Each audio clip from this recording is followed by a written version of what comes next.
Setting it immediately up for Facebook Live. We're going.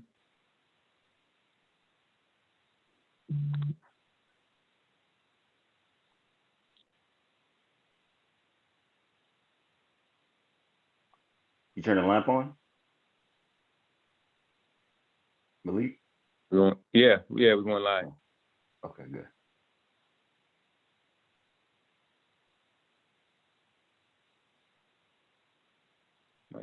Here it is. We're on? We're on. So we're on. What's up? We're on Facebook Live. I'm here with Racqui B, Narada C.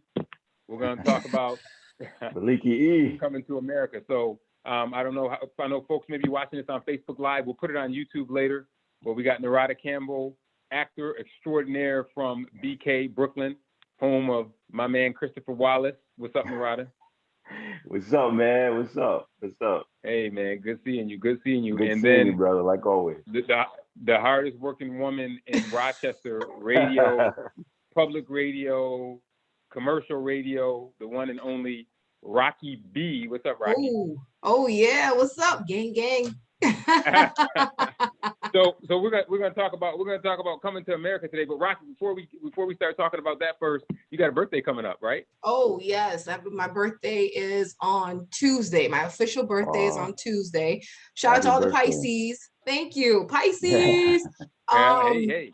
But my big birthday bash is on Saturday, so the 20th. So tickets sold out, VIP sold out. You can't pay at the door if you show up early. But yeah, I have Jay Howell performing. It's gonna be real nice, real nice. Wow. Nice. Well, you're doing it big for that birthday. Yeah, because last year, this is when the world shut down in March. Yep. So, this week.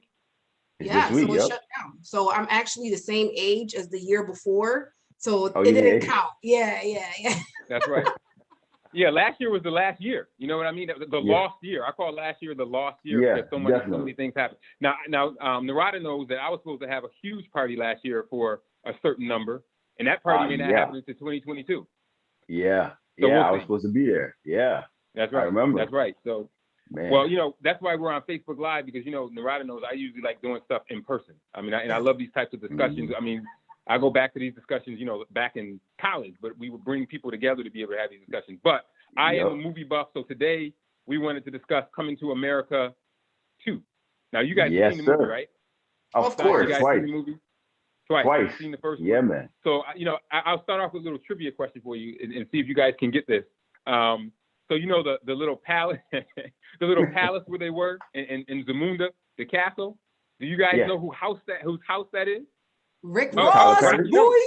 Rick Ross. Whose house? Rick Ross. Oh, yeah. Wow. The boss, Rick Ross. So that. Oh, that's why he was in the movie. Yeah, that's actually his house. Where they film the palace. Yeah, where the palace is his house. Wow. Where they film where King Jaffe Joffa lived in Prince Hakeem. That's actually Rick Ross's house. I thought it was kind of random. He popped up too. I was like, "Oh, Rick Ross is in this too." Right. Okay. They were in his house, in his actual bedroom. They filmed that. The bedroom scene that was in his room. That was in his house. So it was there. Now the other thing that wasn't controversial, but some people had problems with, is that this movie was rated PG-13 instead of it being rated R, which the last one was. What do you guys think about that? We can go ahead, Racqui. Well, I feel as if it's a new era, right? So I feel like PG-13 opens it up to a bigger demographic, a bigger audience.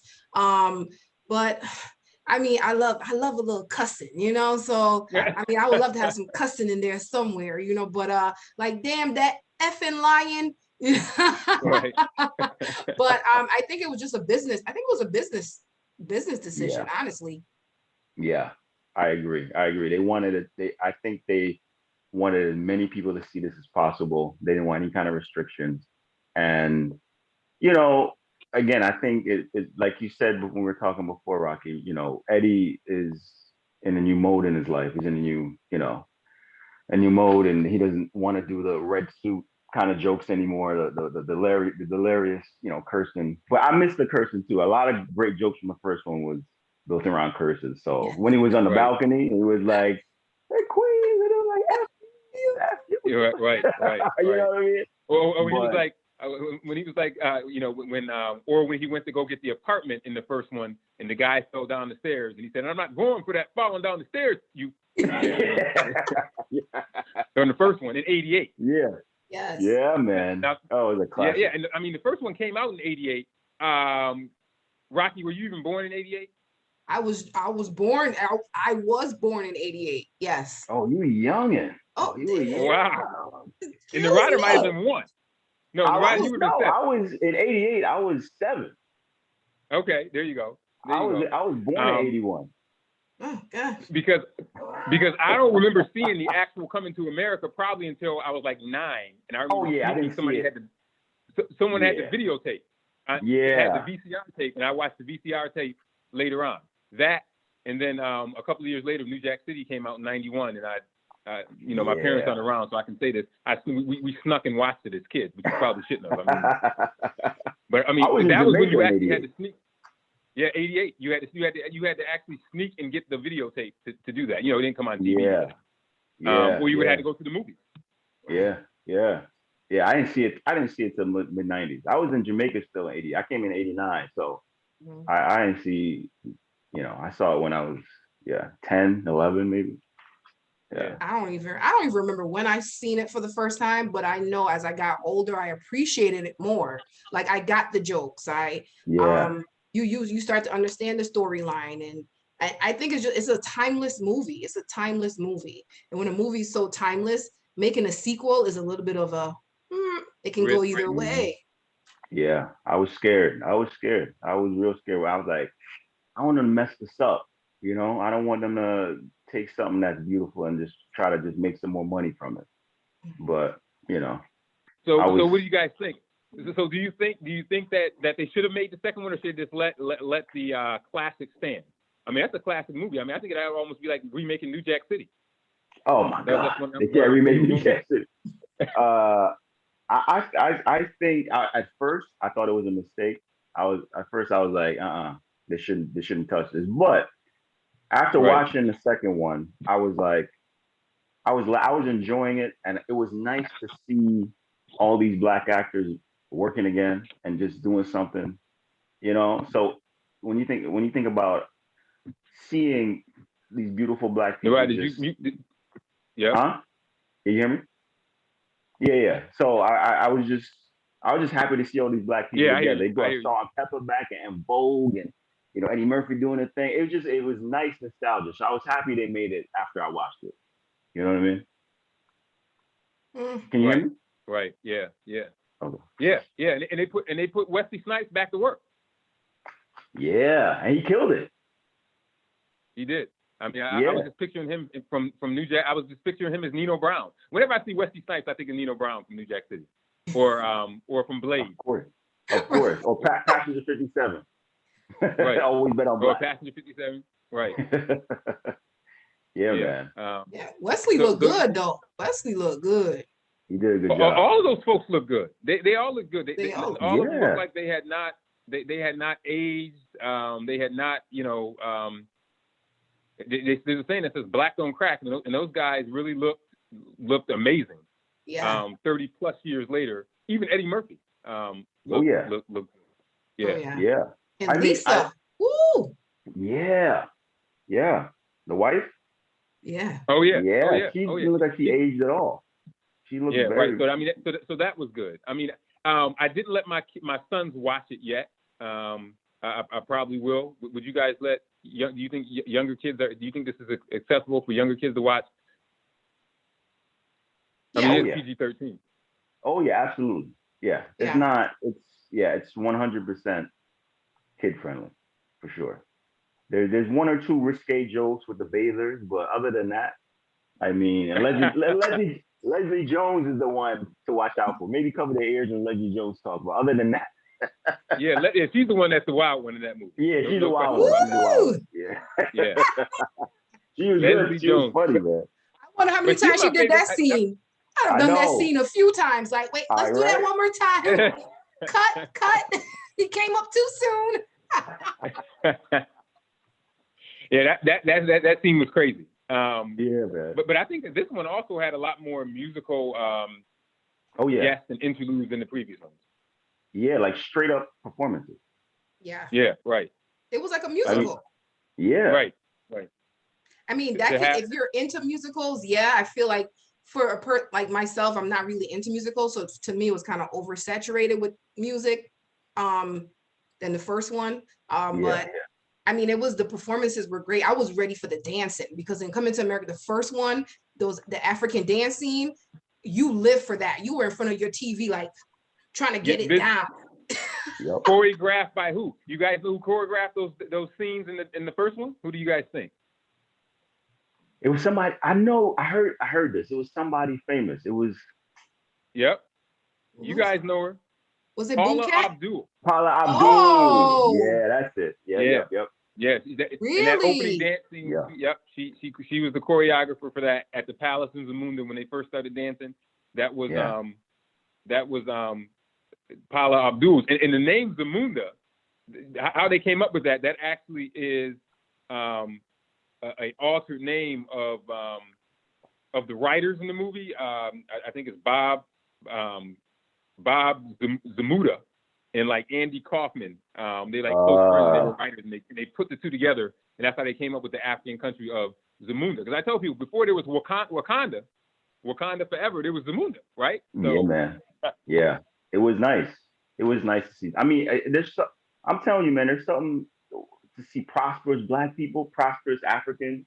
It's nice. You got that same feeling from Black Panther. I think that's why Black people love it. They should keep making movies like this. Yeah. It was because it was a positive reflection on the African continent where so much of it is seen as negative. It was so. Yeah, exactly. They should just keep doing stuff like this. I think they definitely Who were should. Who were you guys' favorite characters in the movies? I'll tell you who mine was, but I want to hear what you guys who you guys were first. All right, Racqui, who you? Leslie Jones, honey. Like, oh, I knew it. She brought that comedic relief to the movie. You know, she made it not. She came at the right times. Like her comedy was at the right. Her timing, everything was just right. And I'm not a big fan of hers, but I became a fan of hers for that movie. With that movie, and I think a lot of people did because I didn't know she was that funny. You know, I knew she's a comedian, but I never saw her as a funny comedian.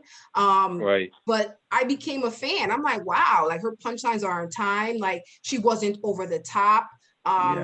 She made everybody else around her kind of stand out when her and Lisa had that scene where they got intoxicated. Like it's because of her, and she made me. She brought that to the movie. I don't think anyone else. I think they probably tried to get Tiffany Haddish to do her part. But I think so because in one of the what is that called? You're the actor, Narada. When you have the screen, the picture, what is that? The picture coming soon. The trailer. The trailer. There was the picture. There was a picture that came out with all the actors, and Tiffany Haddish was on there, but she wasn't in the movie. Material. Yeah. Right. So I'm like, why is Tiffany Haddish on this print? And I guess she was supposed to be, and I heard a rumor had it that Tiffany Haddish was supposed to be in it, and Kevin Hart was supposed to be in it, and it didn't happen. So, but I became a fan of Leslie Jones in this movie. I became a fan in this movie. Yeah. I see that. What about you, Narada? Narada, who was your favorite character? Now, granted, Eddie Murphy and Arsenio Hall played multiple folks. Yeah. All right. Well, character or actor? Because again, Eddie Murphy and Arsenio played multiple. So my favorite actor in the movie was Wesley Snipes because it was totally off. It was totally off his type. You know, he played this like kind of like crazy flamboyant. You know, this, and I love his African accent. He was like just, you know, he could have just went this hard. He could have been like hardcore evil. You know, but he totally went the opposite. And so, you know, he was reading the kids and dancing and stuff. Right. So I think he made some real, like acting wise, I think Eddie Murphy made some really interesting choices, and it was very entertaining to watch him every time he was. Now, my favorite characters are all the characters Eddie Murphy and Arsenio Hall dressed up as.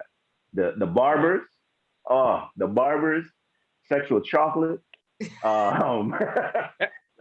That's Randy. That's Randy Watson. Randy Watson. Yeah, exactly. The barbers and Randy Watson. Yeah, and right. and the preacher.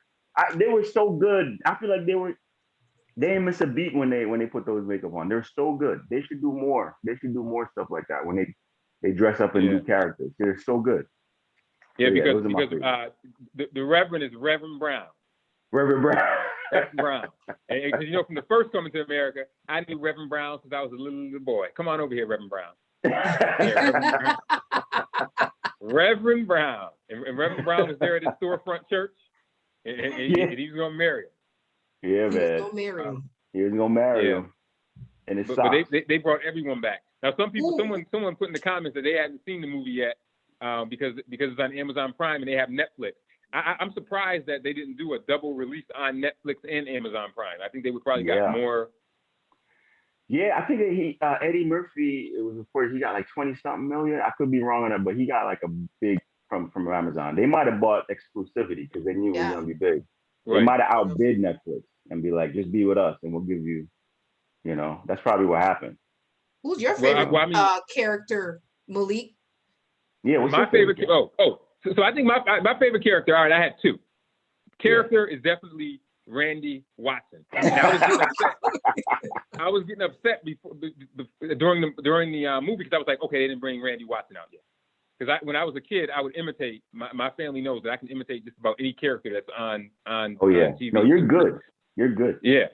So because I remember on the first Coming to America when Randy Watson came forward and said, my band, Sex with Chocolate, they play so good, don't you agree? And then he started singing, I believe the chairs in our future.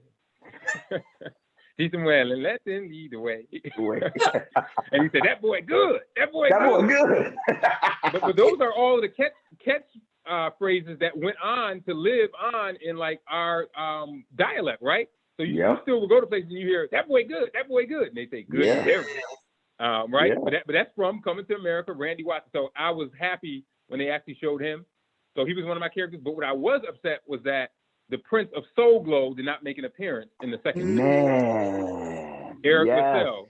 Because I wanted to see what would be the 1988 version, what would be the 2021 version of the 1988 Jerry Curl. Oh, yes. Yes. Because when I grew up, there were a lot of people that had that 1988 Jerry Curl. And so I wanted to know I wanted to still have it. Owning Soul Glow? Yeah, I wanted to still have a Jerry Curl today. That would be hilarious. I needed to see that little thought sister, Lisa, thought sister. Where did she go? What's her name?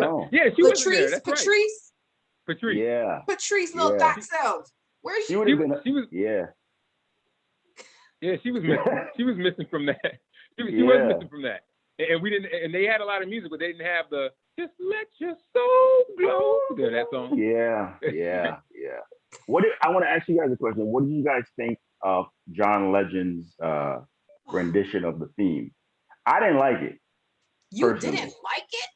Not necessarily. I feel like he could have went in it more. It wasn't bad. I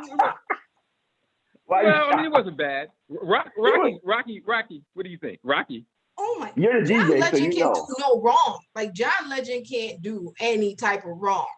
Okay. The man can sing "Twinkle Twinkle Little Star" and turn that into a whole ballad, and that's what. Yeah, I agree. That was amazing, and it was effortless. He's so effortless. He just like, like it's just so effortless for him. I wanted more. I wanted him to like go in. I just felt like it was. I wanted to see him do it. I wanted just more. I just heard it once in a couple times, and I wanted to see more. I'm like, y'all got John Legend, use it. You know what I'm saying? Right. Use him. Have him come to the palace and do some stuff. You know what I mean? But that's just my opinion anyway. You're the music expert, so How do you? I have a question. How do you guys feel about having your funeral before you die, like King Joffrey Joe Fur? How do you feel about that? That's what I want. Crazy. My my mother used to always say, "Give me my flowers while I'm still alive and I can smell them."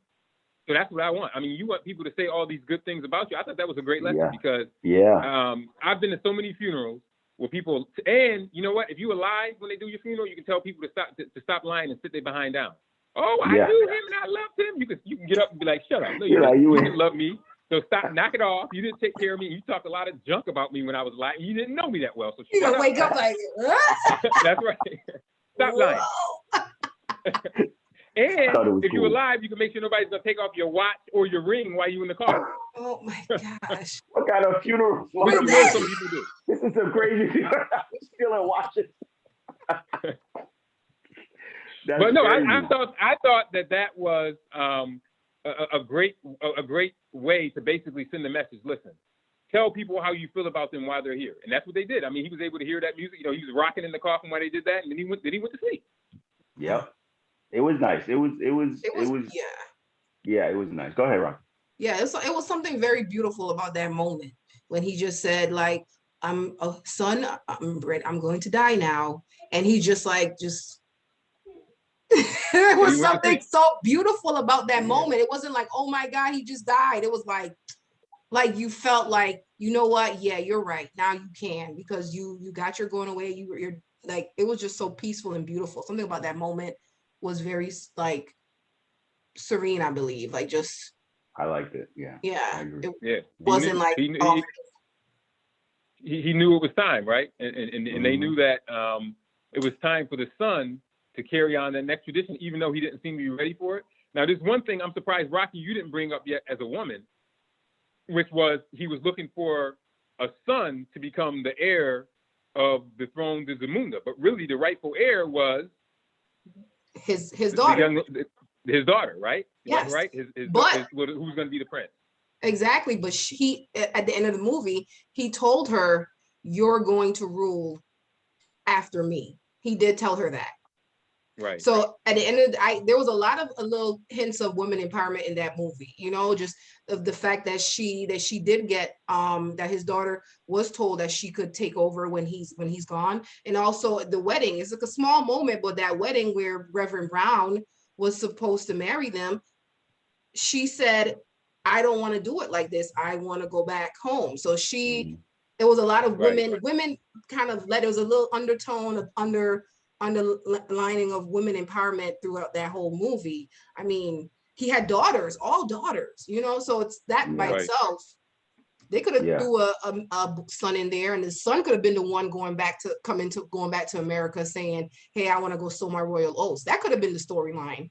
Right. Like, okay, son can go, and now it'd have been a whole different America for that son. You know, that could have been another storyline.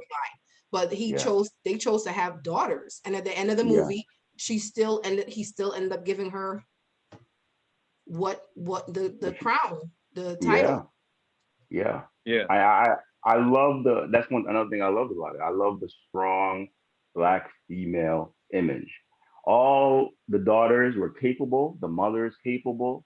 You know, they were beating them up in the beginning. You know what I mean? They were killing them. They were killing them. Strong Black women all day. I love it. I love it. And they whooped Wesley butt too. Oh, remember they did.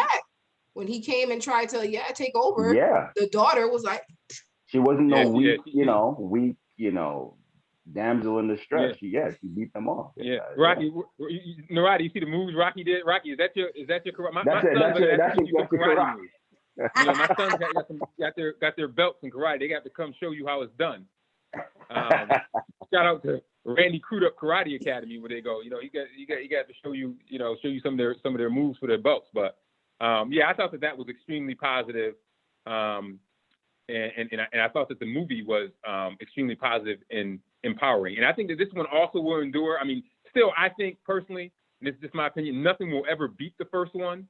But I think the second one has introduced it to a whole new audience of kids who may not familiar with the first one. So they'll watch the first one, but they'll also watch the second one. So they'll see this trilogy.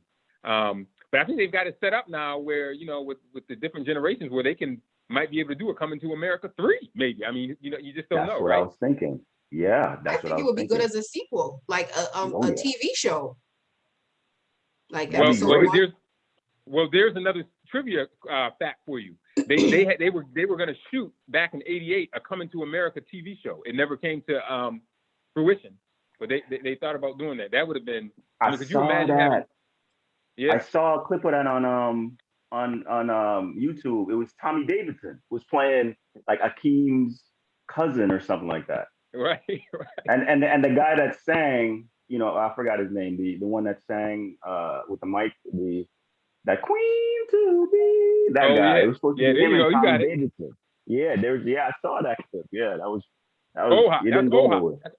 That's Ohio thing. Yeah. So free to be. Yeah, that's a good one. I can't get that high note. Yeah. Yeah, that's funny, man. They were supposed to do that. It didn't go nowhere though. It didn't get picked up. Yeah, that would have been a heck of a show.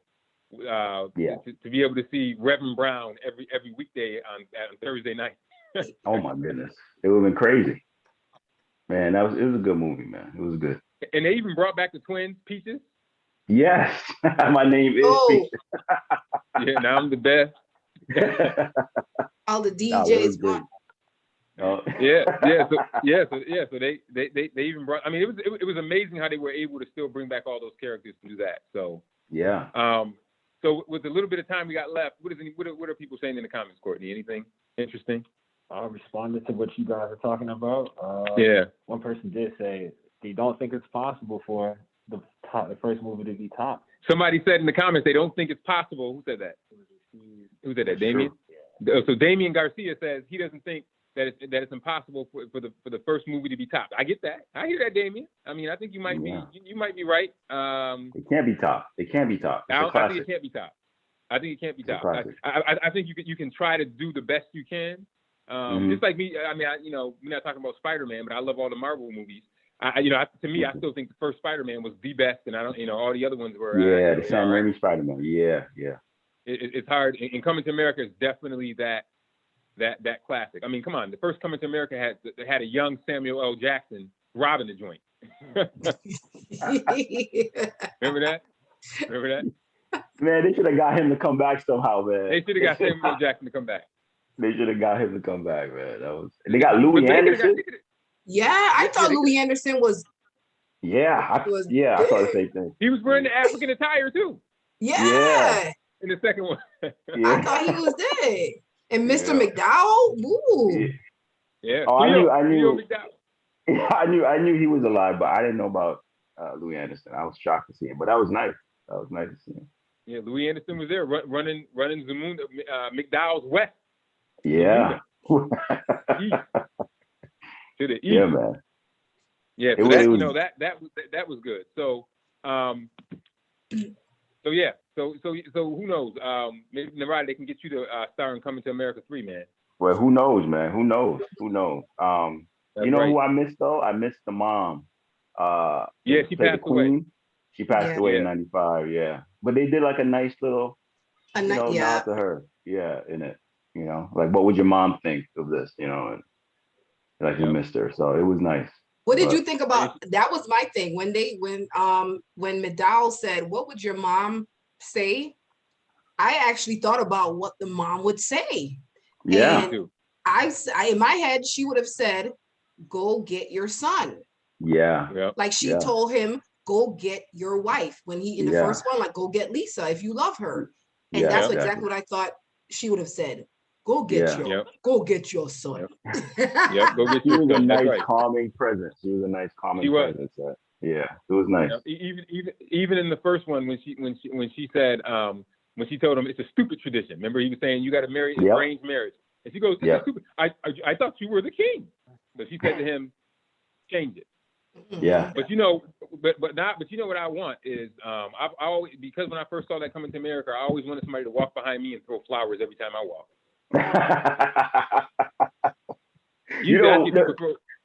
The crazy thing I was thinking, that's so at messy. Me and everything else. I thought when I first saw it, I was like, that's so messy. And someone's got to clean that up. When I was little, I was like, who's cleaning this up? That's what they said in the barbershop. Yeah. Right. Yes, right, exactly. Yeah. We'll keep all these flowers. Right. The barbershop dudes are the funniest to me, man. They were. Yeah, they are. They should do something with them. Oh yeah, and they can just comment on contemporary issues. Yeah, exactly. Yes. Exactly. That would be hilarious. They just 15 minutes. It don't have to be a full show. Just them talking about different stuff. Yeah. They say you ain't never met no Racqui Marciano. My thing is like, how are these guys still alive? It's like 20. I know. Right? Yo, they're like 500 and they to look 75 the years old. No. and the guy that says, "Oh, that boy good." He's actually, I was shocked to see him because they didn't put that much makeup. They put a little bit of makeup on him, but he aged. Yeah. He was a little young. He was a lot younger when they first filmed it, so he aged him properly. If they do a Coming to America 3, I mean, he will look like he came from Telltale. I mean, no, if they should do a 3 and a 4, and they should stay the same. They should just stay, and you don't know why. Right. They just stay that age forever. I think that would be hilarious. Remember what he said in Coming to America 1 when they said, hey, he beat Racqui Marciano, beat Joe Louis. He said he beat Joe Louis. He said that's because Joe Louis was 175 years old. Right? So they were 175 years old in Coming to America 2. They're hilarious, man. They're my favorite. Man, I love the movie, man. It was good. I was laughing. Even the second time I was watching it and was laughing. It was great. Yeah, you definitely have to watch it more than once to appreciate it and to get all the punchline stuff that you missed. Even in Coming to America 1, I could watch it right now and be like, oh, I never seen that part. There's always little things that you don't see, and you just like, oh, I never noticed that until you watch it over and over. Just it's so witty, so you gotta like pick up on these punchlines and just it's great. Yeah, it takes time. It takes time to watch it all over again. That's right. Oh, like man, this is Lyft. You gotta go in the app. Right, that's right. I'm like, that is so modern. Like that was too modernized for me. I wasn't ready for that, but it was good. Yeah. Queens was a little different from it changed a lot in 30 years. It wasn't the same. Oh right? Yeah.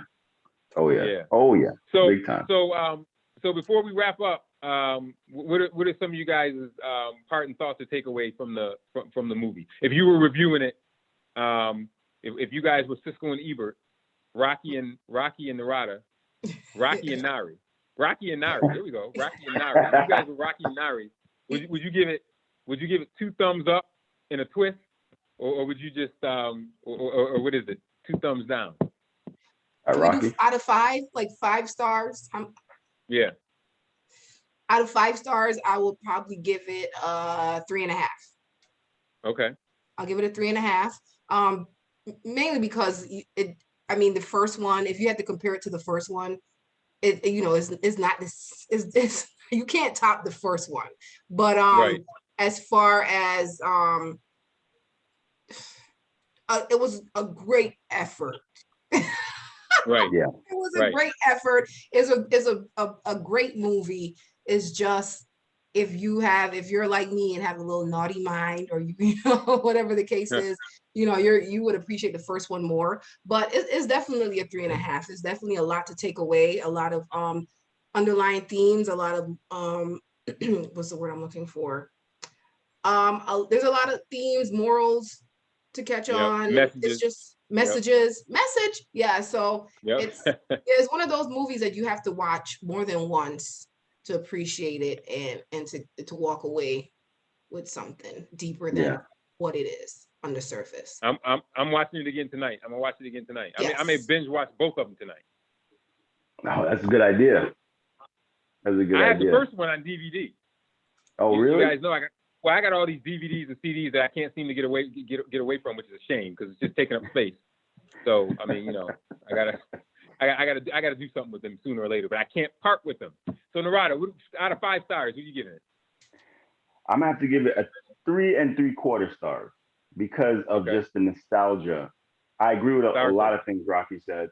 It was just great seeing all these wonderful actors that we grew up with, and it was just nice to see positive Black images.